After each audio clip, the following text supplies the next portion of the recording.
नमस्ते आप सभी को। आज हम आपके सामने फिर से हाजिर हैं अपनी किताब रुपया मूल्य का मापक या शोषण का साधन भाग 2 लेकर के। पहले भाग में हमने आपको बताया था कि कैसे हमारे महापुरुषों ने इस आज के रुपये को, किसी ने लफंगा कहा, किसी ने कहा कि ये देश का शोषण कर रहा है, किसी ने कहा कि इससे देश की बर्बादी होना तय है, और इस तरह के तमाम बातें जो हैं वो उनके द्वारा कही गई।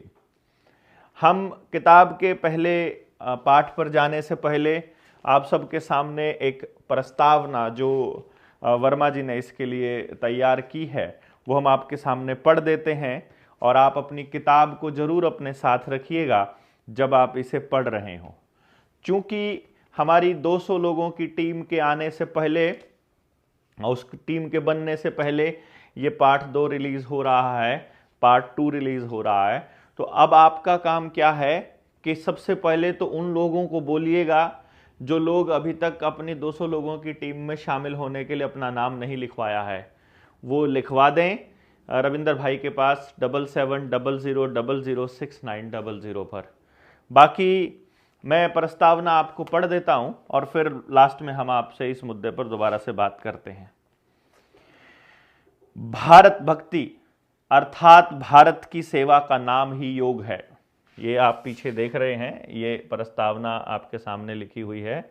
तो जब आप इसे पढ़ेंगे तो आपको मालूम पड़ जाएगा। कोई एरर है, कोई गलती है तो वो आपको ईमेल आईडी हमने दी हुई है अपनी किताब के अंदर, उस गलती को आप एक्सप्लेन कर सकते हैं उस ईमेल पर भेज करके, ताकि हम आने वाले एडिशंस में उनको ठीक कर सकें। भारत की सेवा बिना सत्य अनुभूति संभव नहीं, यानी क्योंकि भारत देश सत्य पर आधारित नीतियों पर चलता है, इसीलिए जब तक आप सत्य की अनुभूति नहीं कर लेते तब तक भारत की सेवा संभव नहीं है। यही सेवा सृष्टि चक्र को चला रही, सकाम होने पर सगुण ब्रह्म है और निष्काम होने पर परम ब्रह्म है। आप इसका मतलब समझ गए हैं। अपने विविध रूपों में पालन, सृजन, रक्षा करती, सेवा, कर्म क्षेत्र में कर्तव्य एवं दायित्व का निर्वाह करती सेवक है। यानी यही जो सत्य अनुभूति है जिसकी बात हो रही है, यही सेवा जिसकी बात हो रही है। भारत की सेवा में चरण पादिका को मांझते, चमकाते, मरम्मत करते रविदास की कठौती में गंगा बहती थी, जिसमें गोता लगाती जनता ने अस्पृश्यता के बाड़े को तोड़ डाला था। यानी कि जहाँ कहा जाता है गुरु रविदास जी के बारे में, और जो उनके कि मन चंगा तो कटौती में गंगा, जो उनका पानी का एक बर्तन होता है जो हर चरमकार के पास होता है जब वो अपना कार्य कर रहे हैं, और उस वक्त वो अपने जो कंगन वाली जो कहावत आती है आपके सामने आती है कि अगर सच्चे मन से दे दिया जाए तो गंगा माँ ने उनका वो कंगन घर पे बैठे बैठे स्वीकार कर लिया था। और जब बात आती है दूसरे कंगन की तो गंगा माँ वहीं पर उनकी कठौती में ही प्रकट होकर के उस कंगन को अर्पण करती हैं, स्वीकार करती हैं, सॉरी। तो इसका मतलब ये हो गया कि आप अगर सच्चे मन से कार्य कर रहे हैं तो यही पॉइंट ये है कि रविदास की कठौती में भी गंगा, कठौती जिसमें गोता लगाती जनता ने अस्पृश्यता के बाड़े को तोड़ डाला था। मोची को सतगुरु कहते हुए जमाने को कदमों में झुकना पड़ा। काशी के विद्वानों के बीच बैठकर वैचारिक क्रांति का सूत्रपात करते, वैचारिक क्रांति यानी ज्ञान युद्ध जिसकी बात हम आज कर रहे हैं। अनपढ़ कबीर की सेवा ने भारत केसरी ही नहीं बनाया, बल्कि करगाह चलाते जुलाहे को गुरुदेव कहते हुए जमाने को माथा टेकना पड़ा था। कबीर जुलाहे की बात हो रही है। भारत की सेवा में भिक्षुक बना अशोक सम्राट से महान बन गया, जमाने को माथा टेकना पड़ा। भारत की सेवा में भारत की सेवा में भिक्षुक बना अशोक सम्राट से महान बन गया तो मदन मोहन मालवीय को महामना की उपाधि मिली। श्री कृष्ण सारथी बनकर भगोड़े अर्जुन को क्षत्रियत्व का बोध कराते मतलब भगोड़ा अर्जुन, यानी जब महाभारत के युद्ध से पहले अर्जुन कहता है कि सामने जो खड़ा शत्रु है वो उसमें तो मेरे सगे संबंधी है, तो मैं इनके ऊपर बाण कैसे चला सकता हूँ, मैं इनका वध कैसे कर सकता हूँ। उस टाइम तो कि तुम क्षत्रिय हो और तुम्हारा यही कर्तव्य है, इसका बोध कराते इसकी बात हो रही है। भारत की सेवा में अपने पिता, पितामह, गुरु, बंधु बांधवों के वध को ही मुक्ति द्वार, भक्ति योग, कर्म योग, ज्ञान योग बताते श्री कृष्ण को, कौरव पक्ष ने अहंकारी बोला था ना, अहंकारी जो कौरव पक्ष था वो गवाला बोल रहे थे, श्री कृष्ण को अहंकारी कौरव पक्ष गवाला कहते, खिल्लियां उड़ाते थे। कुरुक्षेत्र में भीष्म के प्रदर्शन को देखकर भयभीत पांडव दल पलायनवादी हो गया। किंग कर्तव्य विमूढ़ अर्जुन का गांडीव बेकाम हो गया, बेकाम हो गया। अहंकारवाद की जय जयकार होने लगी। तब भारत की सेवा में समर्पित हथियार न उठाने की अपनी प्रतिज्ञा को तोड़ता द्वापर का ग्वाला सुदर्शन चक्र लेकर मैदान में कूद पड़ा। चारों खाने चित्त अहंकारवादियों के सरगना भीष्म को ही नहीं बल्कि जमाने को भी ग्वाले को योगेश्वर श्री कृष्ण कहते हुए माथा टेकना पड़ा था। भारत की संपदा लूटकर, भारत भक्तों का खून पी पी कर अट्टहास भरते अंग्रेजों से लड़ना सूली पर चढ़ने के समान था। यानी कि अगर आप उस वक्त के उनके हंसी देखोगे अगर आप अंग्रेजों की, तो उस टाइम पर उनसे लड़ना जो है वो सूली पर चढ़ने के समान था। जैसे आज के टाइम पर आप जाते हो समाज के अंदर, तो आपसे जब लोग कहते हैं कि बात तो तुम ठीक कहते हो लेकिन सरकार बहुत गंदी है, वैसे ही उस वक्त भी बात होती थी क्रांतिकारियों को, जब उनके पूर्वजन, उनके परिजन बोलते थे कि तुम जो कह रहे हो वो बात तो सच्चाई है आज़ादी की, लेकिन अंग्रेज बहुत निर्दयी हैं, ये तुम्हें जिंदा नहीं छोड़ेंगे। तो उस वक्त अगर आज़ादी की कोई बात करता था तो वो सूली पर चढ़ने के समान ही बोला जाता था। उन्हीं अंग्रेजों का दरबार करते तथाकथित नेता आज़ादी की भीख मांग रहे थे। ऐसी बेला में भारत के सेवक खुदीराम बोस, भगत सिंह, उधम सिंह इत्यादि भारत भक्तों ने अपनी समाधि फांसी के फंदे पर लगाई। नेताजी सुभाष चंद्र बोस के आह्वान पर महादानी दधीची की तरह जर्मन से जापान तक समाधि लगाते शहीदों ने स्वाधीनता संग्राम के महायज्ञ में पूर्ण आहुति अपना खून देकर की।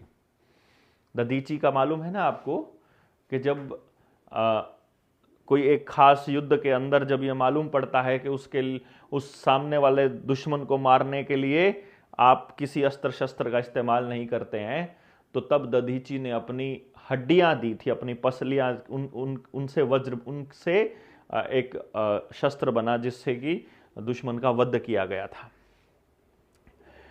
तब अंग्रेज भागे और तथाकथित आज़ादी मिली। भारत को विदेशों में बंधक रखकर कर्ज पर कर्ज की खेपे लाते, ये जो नेता लोग हैं जिनकी बात हो रही है, घोटाले पर घोटाले करते, कर्ज की रकम डकारते, मूल्य की मापक रुपए के सैद्धांतिक मानक 1.166 ग्राम एवं विधि मान्य मानक 777 मिलीग्राम स्वर्ण प्रति रुपया मात्रा को लूटपाट करते कराते, रुपए के मानक यानी स्टैंडर्ड को ही खत्म करते, बैंक नोटों के प्रतिभूति यानी गारंटी को समर्थन के रूप में कहते, गवर्नर के वचनखंड को गैर कानूनी तरीके से कूटकरण करके वचनखंड को बदलते, भारत में आर्थिक अस्थिरता फैलाते, भारत की जनता का सर्वांगीण शोषण करते, अकूत धन विदेशी बैंकों में भरते तथा कथित सरकारों के प्रधानमंत्री, मुख्यमंत्री तथा मंत्री हैं कर्जखोर और दिवालिया। यानी उन्होंने कहा कि ये सारे जो तथाकथित सरकारों के प्रधानमंत्री और मुख्यमंत्री ये हैं कर्जखोर और दिवालिया। आगे बता रहा हूं, ना कि भारत के किसान, मजदूर, व्यापारी, कर्मचारी और जनता।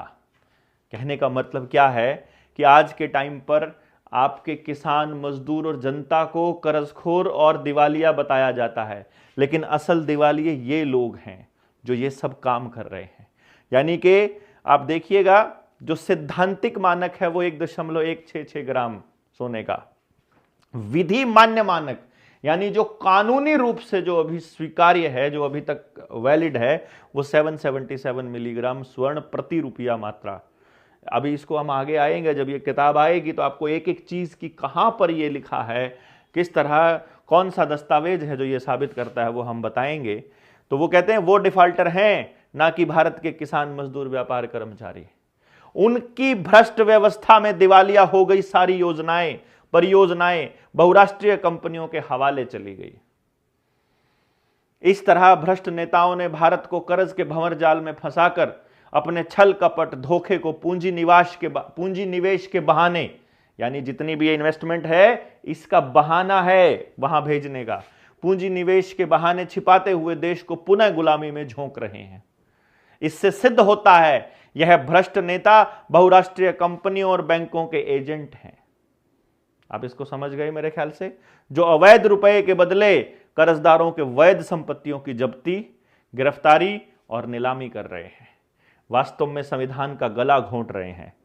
सच कहूं तो कर्जदारों की गिरफ्तारी असल में अपहरण है और नीलामी हल्ला बोल डकैती समान राष्ट्रीय महाअपराध है। यानी कि जो ये नीलामी है ये डकैती जैसी, ये डकैती समान राष्ट्रीय महाअपराध है, देशद्रोह, जिसे करने वाले करवाने वाले राष्ट्रीय महाअपराधी यानी राष्ट्रद्रोही हैं। इन्हीं देशद्रोहियों से देश के लूटे गए धन को वसूली करना और करवाना ही असल देशभक्ति है।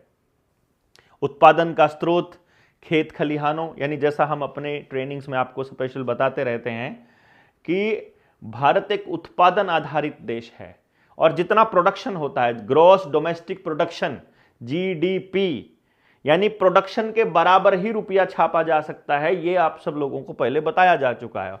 और कहां कहां से होता है ये प्रोडक्शन, के उत्पादन का स्रोत खेत खलिहानों, उद्योग धंधों और योजनाओं परियोजनाओं में कर्मयोग रमाते कर्मयोगी किसान, मजदूर, व्यापारी, कर्मचारी सभी जैविक संसाधनों के उत्पादनकर्ता, अन्नदाता, प्राणदाता, जीवनदाता हैं।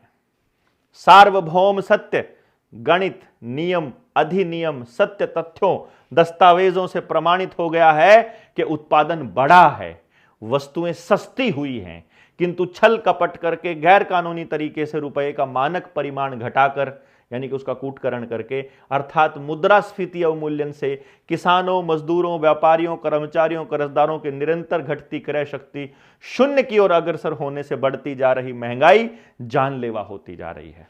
अर्थात इसका मतलब यह है कि आज के टाइम पर यदि हम प्रोडक्शन की ही बात करने लगे तो अगर 1947 की ही बात करें, जब जिसको कहते हैं कि देश उस वक्त आज़ाद हुआ था, वो जो ड्रामा चला था आज़ादी का, अगर हम उसको एक्सप्लेन करते हैं तो 1947 में 30-35 करोड़ पॉपुलेशन रही है भारत की उस वक्त के आंकड़े के अनुसार, और आज 135 करोड़ पॉपुलेशन है, यानी कि लगभग 4 गुना के करीब हमारी पॉपुलेशन बढ़ी है।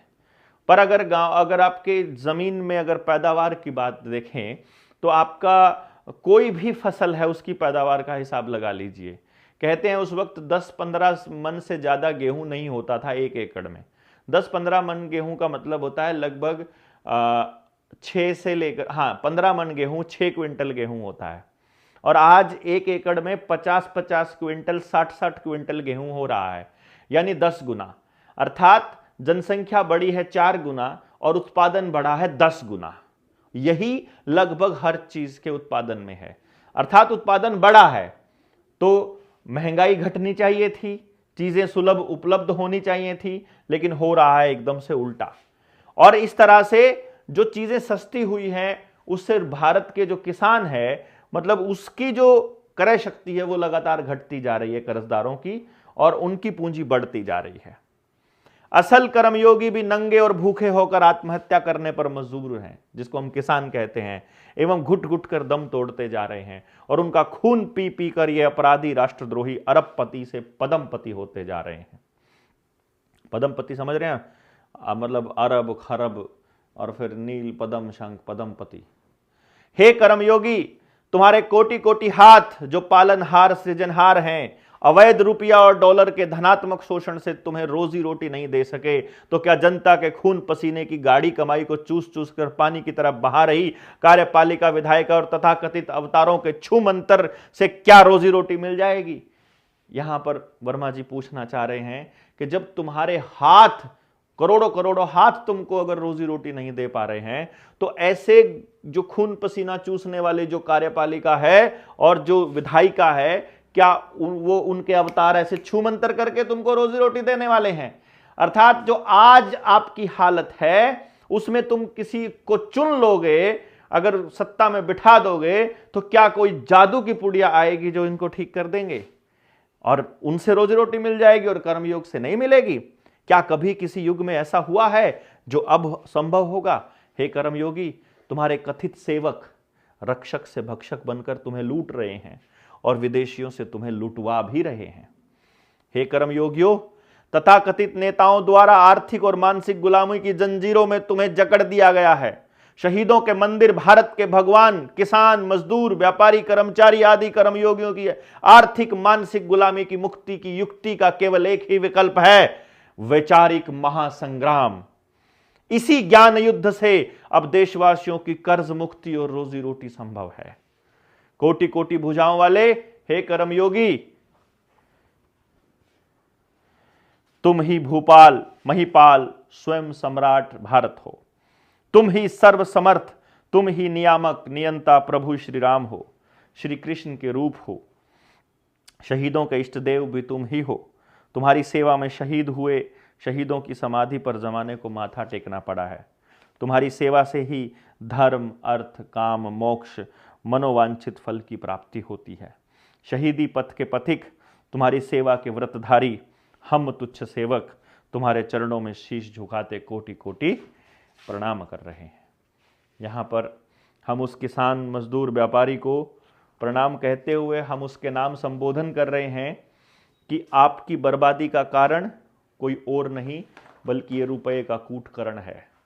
कुछ और नहीं बल्कि विनिवेश के नाम पर जो ये कार्यपालिका और विधायिका आपके सारे पैसे को विदेशों में गिरवी रख रही है, आपकी सारी जमीनों को, ये असल कारण है। और रुपये का कूटकरण एक बहुत बड़ा कारण है। आने वाले वक्त में जब हम इस किताब को आगे पढ़ेंगे तो आपको एक एक चीज पता चलेगा। इस किताब में हमने हर पेज पर क्या क्या दिया है। आमतौर पे जब हम कोई किताब लिखते हैं तो उसमें पाठ लिखे जाते हैं, किस पाठ पर क्या है, लेकिन यहाँ हमने क्या क्या दिया है वो सारी चीज़ें दी हैं कि कौन सा सिक्का अधिनियम 1906 में पारित, जो आपको आरबीआई की वेबसाइट पर मिलेगा, उसमें कुछ चीज़ें एडिट की हुई हैं, उसमें कुछ चीज़ें छुपाई गई हैं। जो छुपाई हुई चीज़ें हैं उसका कुछ पार्ट हमने यहाँ पर दिया है, असली दस्तावेज अपने पास सुरक्षित रखा है। तो अब आप एक बात बताइए, जब हम इसको पढ़ेंगे आने वाले टाइम में तो आपको पढ़ते पढ़ते चीज़ें स्पष्ट होती जाएंगी और मैं आपको ये स्पष्ट करता जाऊंगा। जैसे कुछ लोगों का ये कहना है कि इस किताब में कहाँ लिखा हुआ है कि रुपया फ्रॉड है। अभी आप एक बात बताइए, सिर्फ एक इसी लाइन का मतलब बता दीजिए। वित्त मंत्रालय, अगर केंद्र सरकार का वित्त मंत्रालय यह कहता है कि वैध मुद्रा का कोई दस्तावेज उपलब्ध नहीं है, वैध मतलब लीगल मनी का कोई दस्तावेज ही नहीं है, तो इसका मतलब है कि कोई नियम नहीं है और बिना नियम के छापा गया रुपया लीगल कैसे है, मुझे तो आप ही बता दीजिए। तो मतलब किस आधार पर आप रुपया छाप रहे हैं ये तो आपको बताना ही पड़ेगा आने वाले टाइम में। तो इस तरह से ये जो आप जब इसको पूरी तरह से पढ़ेंगे अभी आने वाले टाइम में तो आपको पूरा क्लैरिटी आ जाएगी। इसलिए अभी हम इसको सिर्फ इस तरह से बता रहे हैं कि हर एक पेज पर क्या है, किस पेज पर क्या दिया है, ये हमने एक्सप्लेन आपको कर दिया है। अभी हम स्टार्टिंग कर रहे हैं हमारे पहले एपिसोड की, जब इस पॉइंट की जहाँ से हम इसकी शुरुआत करेंगे। आप जब इसको पढ़ेंगे तो आपको और क्लैरिटी आ जाएगी। कोई भी आपको दिक्कत आएगी, कोई भी सवाल होगा, वो आप अपने कमेंट बॉक्स में लिखिएगा पढ़ने के बाद, फिर हम आपको उस और जो एरर है वो आप हमें ईमेल कर सकते हैं, जो भी गलती है। अभी हम इसको पढ़ते हैं। भारतीय मुद्रा रुपये का इतिहास। रुपये का इतिहास पढ़ना क्यों जरूरी है, पहले आप इस बात को समझिए। जब हम किसी चीज के इतिहास को पढ़ते हैं तो उसमें आ रहे बदलावों को भी हम साथ में पढ़ते हैं। अब कभी कोई कहेगा कि रुपये का कूटकरण किसी ने कर दिया, कोई कहेगा कि किसी ने यहां पर यह बदलाव कर दिया गया, यहां पर यह बदलाव कर दिया गया। यहां जो सबसे जरूरी सवाल आपके सामने आकर के खड़ा होता है वो ये है कि जिस भी व्यक्ति ने वो बदलाव किया था, क्या वो बदलाव करने के लिए वो व्यक्ति अधिकृत था? क्या वो उस बदलाव को करने के लिए कंपैटिबल था? क्या उसके अधिकार क्षेत्र में वो आता था? क्या वो बदलाव कर सकता था? दूसरी चीज आपको देखनी है, क्या उसका कोई नियम था? और तीसरी चीज देखनी है कि जब हमें यह स्पष्ट हो जाए कि इस चीज से हमारे देश की बर्बादी होनी है, हमारे किसान की बर्बादी होनी है, तो क्या वही चलते रहने दिया जाए? क्योंकि जो विमर्श है वो इस बात पर होता है कि सही क्या है, हमें क्या करना चाहिए, हम क्या कर सकते हैं। और जब तक इस बात पर विमर्श ही नहीं होगा कि गलत क्या हुआ था और अभी क्या गलत है, तब तक तो यह बात बनेगी नहीं कि चीजें ठीक कैसे हों। तो मतलब इस बात पर तो चर्चा ही नहीं होगी कि ठीक कैसे हों जब तक हम गलत नहीं मानेंगे। तो पहले तो हमें गलत चीजें क्या हैं पहले वो मानना पड़ेगा और उसके बाद ही हम आगे बढ़ सकते हैं। तो जब आप इसे पढ़ेंगे तो आपको थोड़ी सी चीजें स्पष्ट होती जाएंगी। तो मैं आज आपके सामने कुछ पार्ट बोल देता हूं ताकि आपको मालूम पड़े कि अगले पार्ट से हम बहुत स्पष्ट, क्योंकि अब तो हम किताब पर आ गए हैं, तो एक एक करके जब एक एक पार्ट जब पूरा होगा तो हमें क्लैरिटी आएगी। भारत की आर्थिक दुर्दशा, भारतीय रुपए की गिरती क्रय शक्ति, मुद्रा संकट, कर्ज के जाल में फंसकर किसानों द्वारा की जा रही आत्महत्या ने बहुत सारे प्रश्न खड़े कर दिए हैं, जिसके समाधान हेतु प्रार्थी मतलब घनश्याम वर्मा जी ने, हम यहां लेखक लिखेंगे आने वाली किताब के अंदर, लेखक ने सूचना का अधिकार अधिनियम 2005 के अंतर्गत भारत सरकार के प्रधानमंत्री, वित्त मंत्री, भारतीय रिजर्व बैंक आदि से भारतीय मुद्रा रुपया एवं विदेशी मुद्रा डॉलर, पाउंड से संबंधित प्रश्न किए, जिसके उत्तरों से संतुष्ट न होने पर स्वयं उत्तर खोजने में लग गया, ढूंढने में लग गया। बहुत सारे दस्तावेजों से, जिनमें रुपए की वैध निविदा, यानी निविदा टेंडर, यानी कि जिसमें लीगल टेंडर के बारे में पता चले, देश और दुनिया के बहुत सारे अर्थशास्त्रियों द्वारा रुपए से संबंधित खोज तथा उनके विचारों से ऐसा प्रतीत होता है कि सैकड़ों वर्षों से भारत को अवैध मुद्रा रुपए के द्वारा शोषण किया गया, शोषण किया जा रहा है और आगे भी शोषण किया जाता रहेगा। यानी जब घनश्याम वर्मा जी को वित्त मंत्रालय ने सही जवाब नहीं दिए, आरबीआई ने सही जवाब नहीं दिए, तो यह खोजना चालू किया कि हमारा शोषण कहां से हो रहा है। तो पता चला कि उन सब से कि असल में जो अवैध रुपया देश के अंदर चल रहा है वही शोषण का असली कारण है। आज मैं और गौरव भाई बात कर रहे थे और बात करते करते हमारे सामने एक सवाल आया कि हमें रुपए वाले मसले को पहले उठाना चाहिए था या पेरेंटिंग वाले विषय को पहले उठाना चाहिए था। अब हालांकि अगर मुझे सेफ साइड चलना है तो पेरेंटिंग का विषय सबसे बढ़िया है, तो पेरेंटिंग के विषय को लेकर के अगर हम समाज में जागृति लेकर के आते तो ज़्यादा लोग भी होते और इसमें हमारे ऊपर लांछन भी कम लगते। लेकिन हमें एक बात का पता था, जब मैंने गौरव को ये बताया कि पेरेंटिंग वाले में सॉफ्ट पेरेंट्स आ रहेंगे, रुपए वाले में वो आदमी भी हमें निकल के आएंगे समाज में जो लड़ सकते हैं, जो लड़ रहे हैं, या जिनके पास खोने के लिए कुछ नहीं है, उनका तो सब कुछ दांव पर लगा हुआ है और वो ऑलरेडी उनका तो सब कुछ जा रहा है। यानी कि आज मुझे एक मिले थे, आवेदन लगाने के लिए कोई हमसे मिलने के लिए आया हुआ था, तो मैंने उनसे पूछा था कि भाई जी आप पे कर सकते हो ना, तो पे कर दीजिए, फिर आपको आवेदन नहीं लगाना चाहिए, क्योंकि आवेदन उन्हीं को लगाना चाहिए जो लड़ सकते हैं, जो अपने दम पर खड़े होकर लड़ सकते हैं। जो हमें सोचते हैं कि भाई लगा दिया आवेदन तब सब कुछ ये संभालेंगे, वो नहीं होगा। आपकी लड़ाई आप ही को लड़नी पड़ेगी। डे वन से, पहले दिन से हम ये कह रहे हैं कि दस्तावेज हम लोग आपको प्रोवाइड कराएंगे और जितना दस्तावेज आपको दे दिया गया है, इसी दस्तावेज का आप केवल संवैधानिक जवाब ले लीजिए, आपकी मुक्ति हो जाएगी।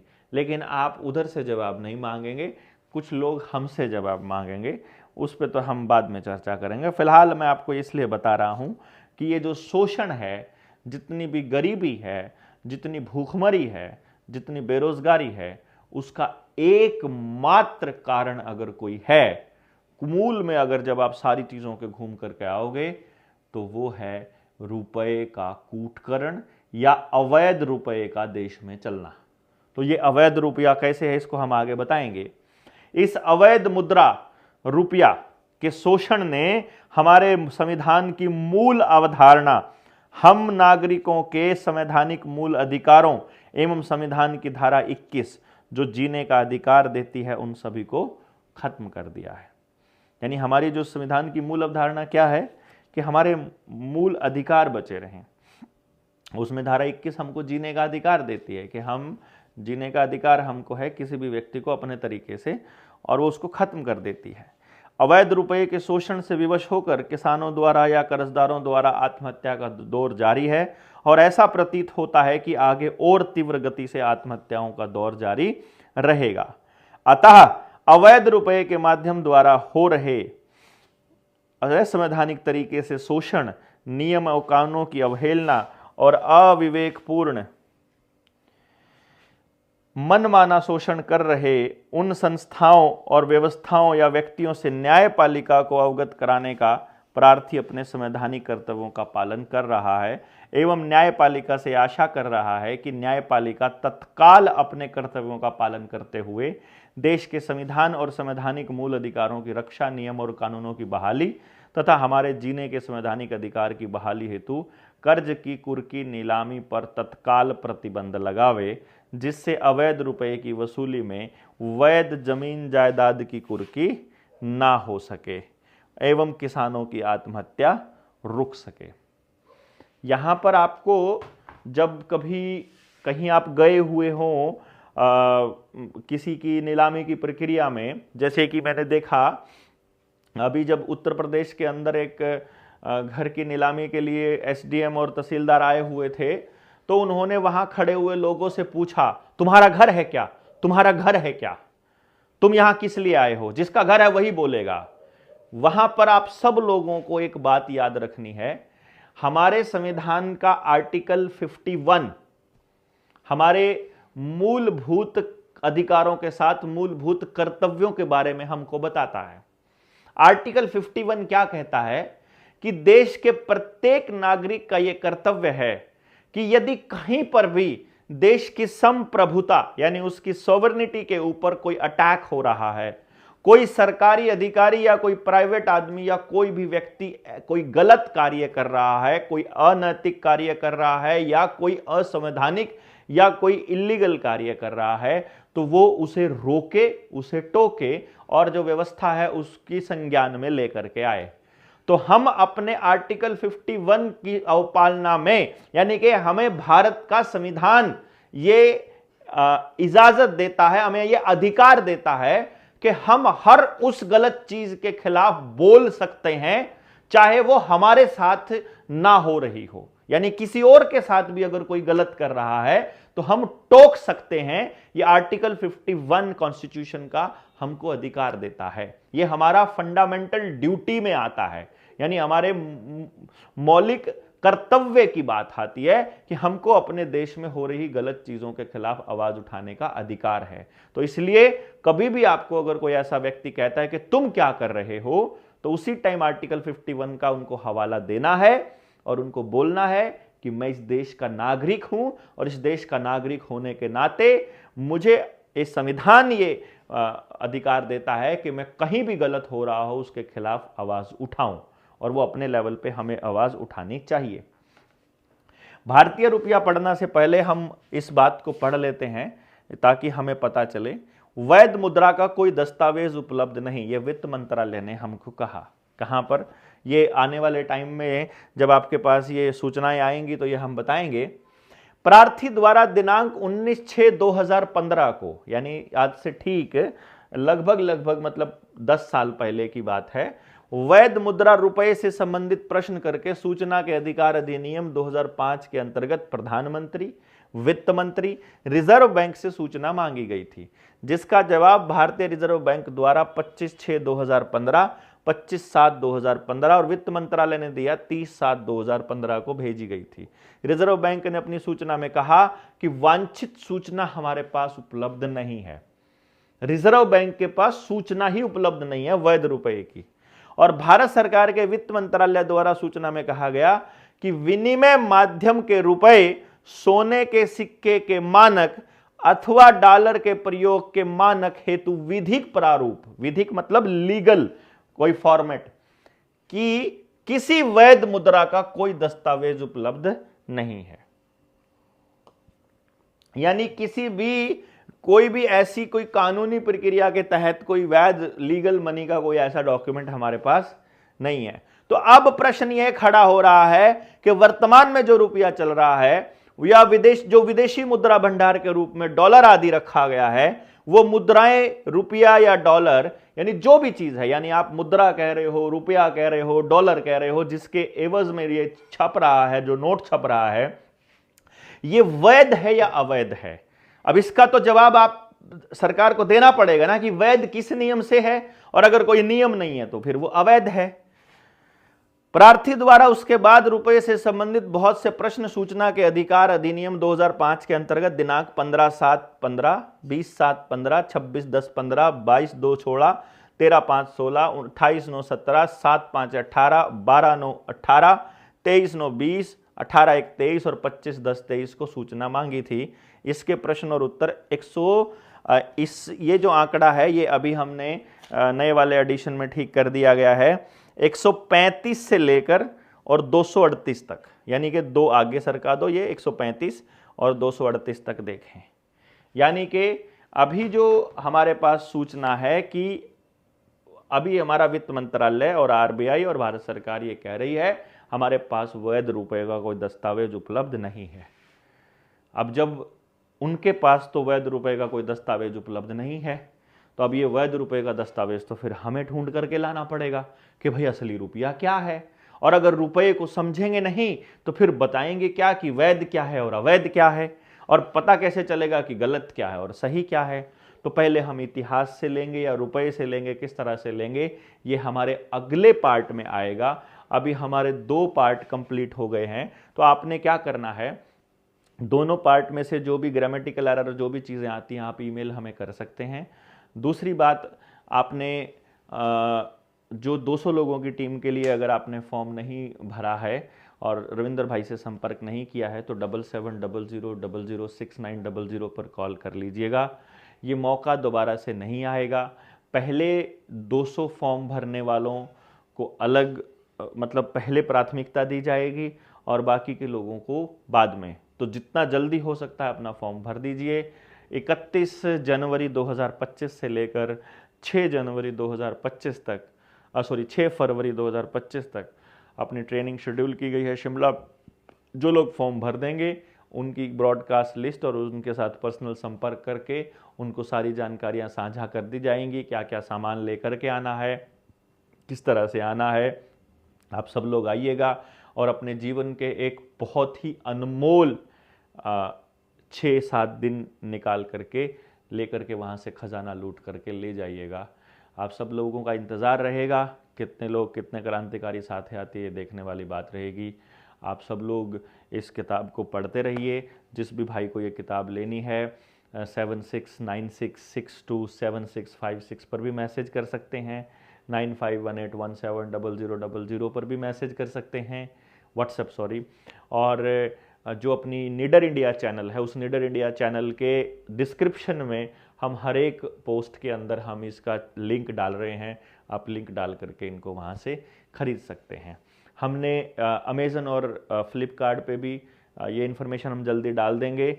ये जो किताब का हमने डिजिटल प्रिंट निकाला है, ये डिजिटल प्रिंट में एक एक चीज़ बिल्कुल क्रिस्टल क्लियर है। जिसको दिक्कत है, ऑफसेट प्रिंटिंग में थोड़ी दिक्कत थी, तो अभी इसकी कॉस्ट हमने MRP 5000 रखी है। तो कितनी वहाँ पर कॉस्ट आएगी ये देखने वाली बात आएगी।